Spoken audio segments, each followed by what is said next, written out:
top, you're going to need to get some rough material from the storage room, and the top is going to be 16-inch pieces, which means we're going to rough cut them 17 inches. So we're going to cut enough that when we glue them together, we will have a 13-inch wide by 17-inch long piece.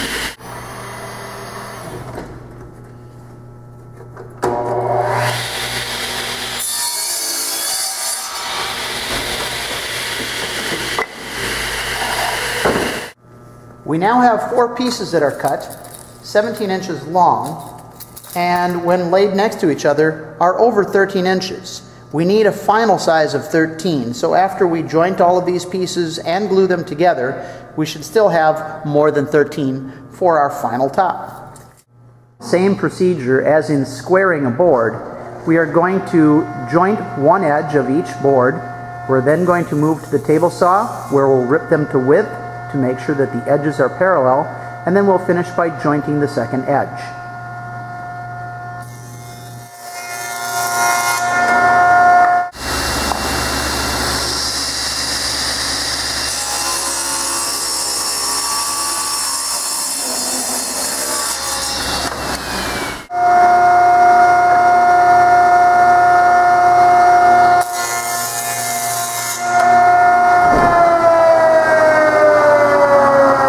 The next step is gluing up our pieces for the top, and for this process we're going to make sure that we've got the grain patterns alternating. So as the grain goes one way on a board like this, we want the next board to be glued together it going the opposite direction.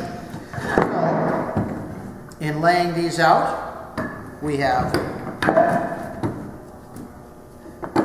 one board and then flip the other direction,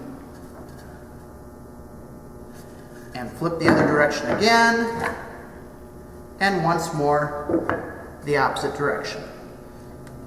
We'll pull these together and make sure that our joints will be nice and tight, which they will be. And then I'm using 2 pieces of scrap material for squeezing this together without damaging the ends of, or the edges of the board.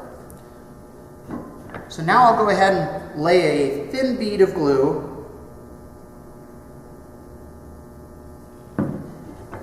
I'll put that together next to the other piece, and I'll make sure that I'm getting a good coating all the way along the edges. I'll match up the ends.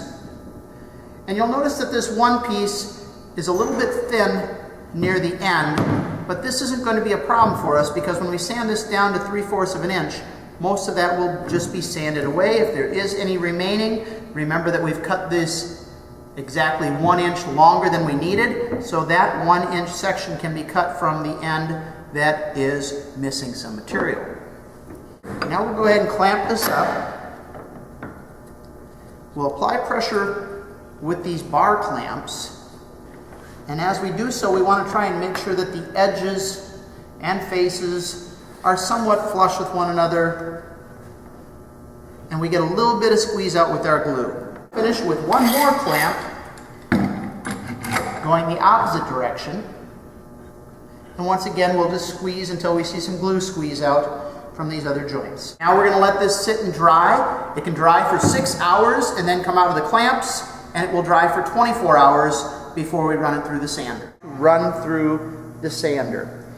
Since the glued up stock is rough, it would start out at 7/8 of an inch thick. Therefore, we're going to start with our sander at about 1 inch.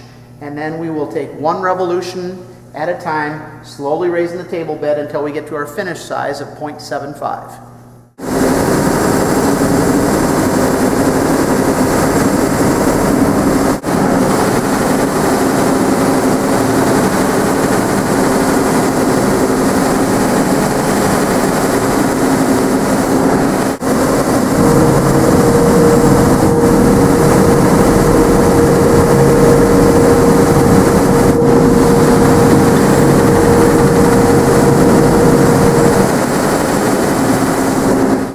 And you continue sanding one pass at a time until you bring it down to your required thickness. In the case of our top, we're going to sand this to 3/4 of an inch.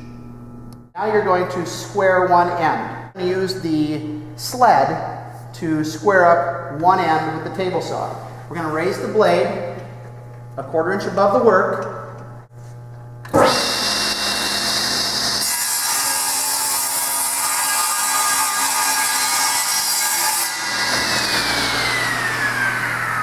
Once you've squared one end, you're going to flip the material over and then mark the appropriate length for cutting the other side.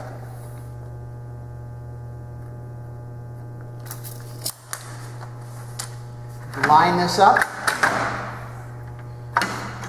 with the edge of the blade.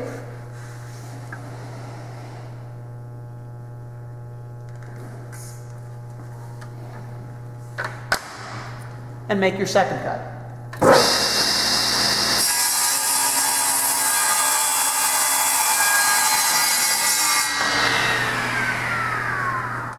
Finally, the top should be cut to the correct width, which for our top is 16 inches.